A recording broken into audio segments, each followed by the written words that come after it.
जो मजबूत इच्छा शक्ति है वो भी इसमें साफ साफ झलकती है। और अब हम देखते हैं कि पिछले जो इस साल में जो कोविड का समय रहा, इसमें कई बार छोटे छोटे बजट हुए। माननीय प्रधानमंत्री ने कल मन की बात में भी इसका उल्लेख किया था।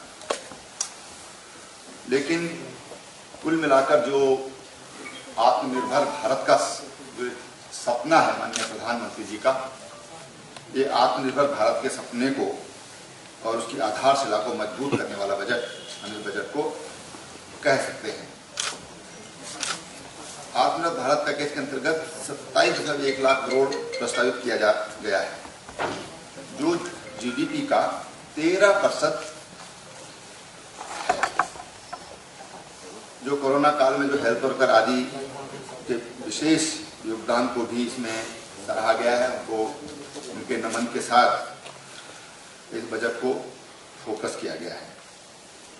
जो पीएम आत्मनिर्भर स्वास्थ्य योजना है, इसमें 64,180 करोड़ का आउटले है। जल जीवन मिशन जो ग्रामीण के लिए था, अब जल जीवन मिशन शहरी, जिसमें 2,86,00,000 घरों तक आने वाले 5 वर्ष में कनेक्शन दिए जाने का लक्ष्य है। यानी कि आने वाले 5 सालों में सभी घर, ये इनका अपना अपना पेयजल का कनेक्शन होगा और इस पर 2.86 लाख करोड़ रुपया खर्च होगा। मिशन पोषण, जो कुपोषण की समस्या है देश में, उसको दूर करने के लिए और जो कुपोषण के शिकार हैं उन तक न्यूट्रिशन अभियान एवं पोषण अभियान को जोड़कर नई योजना मिशन पोषण 2.0 ये प्रारंभ किया गया है। ये स्वस्थ भारत और सुरक्षित भारत की जो परिकल्पना है माननीय प्रधानमंत्री जी को, उस दिशा में एक नई योजना की शुरुआत की गई है।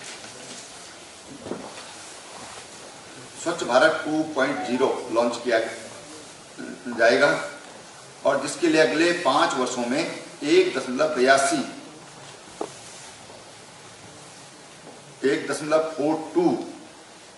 करोड़ का परिव्यय केंद्र सरकार द्वारा रखा गया है। इसी तरह से किसानों की आय दुगुने करने पर सरकार ने अपनी इच्छा शक्ति जो है उसको कायम रखा है। उसको और प्रबल करने की दृष्टि से जो आधारभूत ढांचा है एग्रीकल्चर इंफ्रास्ट्रक्चर फंड, उसको 40,000 करोड़ रुपए तक बढ़ाया गया है। मैं समझता हूं कि जब हम गाँव की बात करते हैं, किसान की बात करते हैं, तो 40,000 करोड़ की वृद्धि एक बहुत बड़ी वृद्धि है और मैं समझता हूं कि किसानों के हित में एक महत्वपूर्ण कदम उठाया गया है। एक और जो माइक्रो इरिगेशन फंड, ये इसको भी जो पहले 5,000 करोड़ रुपया था, इसको भी दुगना किया गया। ये 10,000 करोड़ रुपया किया गया है। यानी कि जो हमारा कृषि का क्षेत्र है, उस दिशा में जो तमाम सुधार मोदी सरकार ने पिछले वर्षों में किए हैं, उसको और आगे बढ़ाने का काम इस बजट में किया गया है। 1000 मंडी ई-नाम इलेक्ट्रॉनिक नेशनल मार्केट के साथ जुड़ेंगी। ऑपरेशन ग्रीन स्कीम के अंतर्गत खराब होने वाली 22 सामग्रियों को सम्मिलित किया जा रहा है। पूर्व में घोषित की गई प्रधानमंत्री स्वामित्व स्कीम को विस्तारित करते हुए अभी इसमें कुछ जिलों को सम्मिलित किया गया था, अब इसको पूरे भारत में लागू किया जा रहा है। मैं समझता हूं कि ये गांव में जो तमाम तरह के विवाद होते थे, गांव में भूमि को लेकर के जो तमाम तरह की समस्या होती थी और ऐसे अनावश्यक विवाद गांव में हो जाते थे, वो विवाद इससे कम होंगे, धीरे धीरे समाप्त हो जाएंगे। उसको पूरे देश में लागू किया गया है। 100 नए सैनिक स्कूल खोले जाने की इसमें घोषणा की गई है। ये हमारे राज्य की दृष्टि से भी बहुत महत्वपूर्ण है, क्योंकि हमारे राज्य के नवयुवक उनकी इच्छा होती है कि वो सेना में जाएं, तो हमारे सैनिक स्कूल निश्चित रूप से इसमें उत्तराखंड को भी एक बड़ा फायदा हमको होने की उम्मीद है। ये जो मेगा इन्वेस्टमेंट टेक्सटाइल पार्क, इनको प्राथमिकता दी गई है और इस क्रम में 7 टेक्सटाइल पार्क 3 सालों में बनाने का लक्ष्य रखा गया है। इसमें जो रोजगार है ये बहुत अधिक बढ़ेगा और जो रॉ मटेरियल है वो भी उसके उत्पादक भी इससे बढ़ेंगे। तो ये रोजगार के क्षेत्र में बहुत महत्वपूर्ण कदम हमें कह सकते हैं कि जो इस बात की है इससे होगा। किफायती आवास,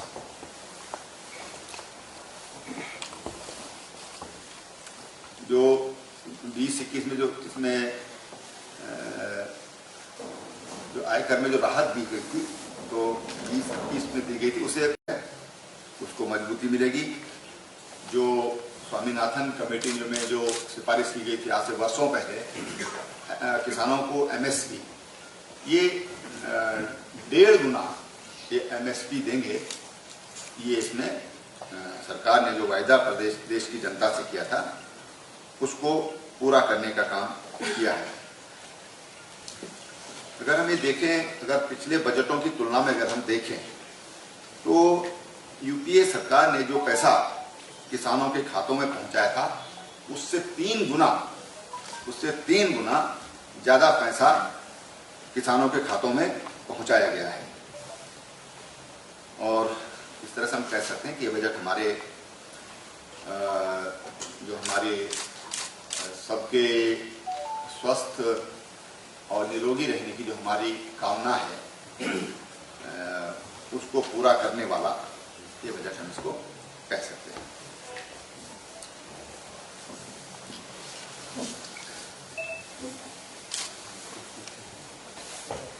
अभी जो बाकी डिटेलिंग आएगी अभी वो लोड हो जाएगा, फिर आपसे जल्दी से मुलाकात करेंगे। सर, हेल्थ सेक्टर को बहुत कुछ मिला है और एक बड़ी चुनौती हमारे लिए थी, तो आपको लगता है भविष्य में हम हेल्थ के सेक्टर में मजबूत होंगे, उसका इरादा इसमें दिखता है? देखिए, मैं पहली बात ये बताऊं कि कोविड काल को और इस आपातकाल को, महामारी के काल को, जो प्रधानमंत्री जी ने कहा था कि इस आपदा को अवसर में बदलना है, तो मैं कह सकता हूं कि इस बीच भी हमारी स्वास्थ्य सेवाओं में बहुत बड़ा सुधार हुआ है। अपनी स्टेट के बारे में बताऊं आपको तो आज हर अस्पताल में आईसीयू बन गए, डॉक्टर्स की भर्ती हुई है, नर्सेज की भर्ती हुई है। मेडिकल कॉलेज, उत्तराखंड जैसे राज्य को 3 मेडिकल कॉलेज सरकार ने हमको दिए हैं, मोदी जी की सरकार ने। लेकिन जो अब जो इसमें बजट में जो 137% की जो बढ़ोतरी की गई है, इससे और बड़ा चेंज हमारी मेडिकल इंडस्ट्री भी कहूँगा मैं, क्योंकि केवल डॉक्टर नहीं है, तो तमाम जो आज इक्विपमेंट्स का जो इस्तेमाल होता है, तमाम जो उसमें तमाम तरह की जो उपकरण उसमें इस्तेमाल होते हैं, तो पूरी इसको हम ये कह सकते हैं पूरी इंडस्ट्री में एक बहुत बड़ा बूम आएगा। और इससे न केवल देशवासियों को फायदा होगा, आज तमाम ऐसे देश जो विकसित देश नहीं है, जो विकासशील देश हैं, आज वहाँ से भी बड़ी संख्या में यहाँ पर भारत में इलाज कराने के लोग आते हैं। तो केवल देशवासियों को तो फायदा हो गई, जैसे कोविड का वैक्सीन बनने से आज 20 देशों को भारत दे रहा है, तो इसी तरह से स्वास्थ्य सेवाएं लेने के लिए मैं समझता हूं कि दुनिया के लोग यहाँ पर आएंगे और देश की आर्थिकी में उससे बहुत बड़ा परिवर्तन किया जाएगा। हमारी सुविधाएं तो सुधरेंगी, लेकिन देश की आर्थिकी में भी एक बड़ा भाई चेंज आएगा। सर, भारत की दिशा में इस बजट को कैसे देखते हैं आप? देखिए, बजट हमेशा मोदी जी की एक खासियत रही है। हम जब से उनको देख रहे हैं 2002 के बाद, जो उससे पहले संगठन में देखा, उसके बाद उनको सरकार में देखा, और जो उनकी कार्यशैली है वो फोकस्ड होती है और उन्होंने आत्मनिर्भर भारत को हम आज देख रहे हैं। चाहे आप स्वास्थ्य के क्षेत्र में देखिए, देश की सुरक्षा के क्षेत्र में देखिए, शिक्षा के क्षेत्र में देखिए, इतने देश की आज़ादी के बाद आज जो शिक्षा नीति आई है भारत की, आज दुनिया उसकी सराहना कर रही है, दुनिया उसका अध्ययन कर रही है। तो वो एक फोकस जो उनके सामने स्पष्ट है कि उनको क्या क्या करना है। और निश्चित रूप से जब हम आत्मनिर्भर भारत की बात करते हैं, ये बजट आत्मनिर्भर भारत की जो परिकल्पना है उसको और मजबूती और आगे बढ़ाने वाला है। सर, राजकोषीय घाटा राज्यों से कहा गया है कि जो राज्य 3% तक राजकोषीय घाटा लाए, उत्तराखंड उन राज्यों में जहाँ 4% के आसपास है। ये एक चैलेंज रहेगा आपके लिए? निश्चित रूप से, लेकिन तमाम सुधार हम लोग उस दिशा में कर रहे हैं, चाहे श्रम क्षेत्र में हो, उद्योग के क्षेत्र में हो, ईज ऑफ डूइंग की बिजनेस की दृष्टि से देखें तो हम तमाम चेंज हम ला रहे हैं। और मुझे लगता है कि आने वाले समय में जो राजकोषीय घाटे को कम करने की बात है वो उसका प्रधान उसको दिखाई देगा। सर, लागत का 1.5 गुना एमएसपी किसानों के लिए कहा गया। अब जो किसान धरने पर बैठे हैं इनको आप क्या कहेंगे, क्योंकि सरकार ने देखिए किसानों को तो बिल्कुल भ्रमित किया गया है। ये कृषि कानून किसानों के हित में है। मुझे बताइए कि मोदी जी ने मुख्यमंत्री रहते हुए या देश के प्रधानमंत्री रहते हुए जो काम किसानों के लिए किया है, हमको बता दें कि किसी प्रधानमंत्री ने काम किया है। जिस तरह से उन्होंने, मैं आपको बताऊं, गुजरात की बात बताऊं, गुजरात में किसानों को 2 घंटा बिजली मिलती थी जब वो मुख्यमंत्री बने थे, 2 घंटा, और उसका भी समय निर्धारित नहीं था कि दिन में मिलेगा कि रात को मिलेगा कि शाम को मिलेगा, कोई समय का निर्धारण ही नहीं था। तो गुजरात के किसान नरेंद्र मोदी जी को मिले थे, उन्होंने कहा साहब हमको 2 घंटा पानी दीजिए, बिजली दीजिए, हमारे ट्यूबवेल्स को पर्याप्त है, लेकिन उसका समय निर्धारित कर दीजिए। आप आधी रात को भी देंगे, अगर 12 बजे रात को 12 से 2 देते हैं ना, 12 से 2 के लिए भी राजी हैं, वो समय आप तय कर लीजिए। आप आश्चर्य करेंगे, उन्होंने पूरा 2.25 साल में हर गांव को सेपरेट फीडर दिया किसानों के लिए, और 2.25 साल में वो टारगेट पूरा किया, हर गांव तक सेपरेट फीडर देने का काम किया, और 7 घंटे बिजली देने का काम शुरू किया, और 50 पैसे यूनिट दिए। तो जो व्यक्ति एक मुख्यमंत्री के नाते जिसने इतनी मजबूत पहल किसानों की है, आज किसान की गुजरात की स्थिति यह है कि गुजरात में किलोमीटर में, माइल्स में आज प्रोटेक्टिव फार्मिंग हो रही है, और सीधा किसानों के लिए इतनी बेहतर सड़कें बनाई हैं कि जो नेशनल हाईवे है, इस तरह की स्टैंडर्ड की सड़क बनाई है, किसानों के खेतों से सीधा समुद्र के जो हमारे बंदरगाह हैं जो वहां तक, ताकि जो ग्रीन वेजिटेबल वो खराब ना, जो पेरिसेबल आइटम है वो खराब ना हो, झटके ना लगे, इस तरह की बेहतर सड़कें उन्होंने दी हैं। इतना उन्होंने काम किया है, और इसलिए किसानों को मोदी जी पर विश्वास करना चाहिए। जो उनके बीच में जिस तरह का भ्रम फैलाया, इसमें तमाम जो इस तरह की बातें सुनने में आ रही हैं। कल मंजीत सिंह बिट्टा जी का एक वीडियो देख रहा था, और उन्होंने तो उसमें बहुत बड़ी बड़ी बातें कही हैं और चैलेंज भी किया उन्होंने। तो मैं समझता हूँ कि नरेंद्र भाई मोदी, जिसका अपने लिए कुछ भी नहीं चाहिए, जिसको अपने लिए कुछ नहीं, अगर उसके सामने कोई टारगेट है तो भारत माँ है, भारत देश है कि मुझे अपने देश के लिए कुछ करना है, बाकी उसके सामने कोई टारगेट नहीं है, कोई अपना निजी कोई लक्ष्य उनके जीवन में अपने लिए कुछ भी नहीं है। उनके सामने अगर एक परिकल्पना है तो भारत देश को मजबूत करने की, और आज देश देख रहा है, दुनिया देख रही है। मैंने अभी कुछ दिन पहले कहा था कि अमेरिका के अखबार ने लिखा था कि ये एक डेंजरस पैट्रियट नेशनलिज्म, हाँ, उन्होंने ये लिखा है।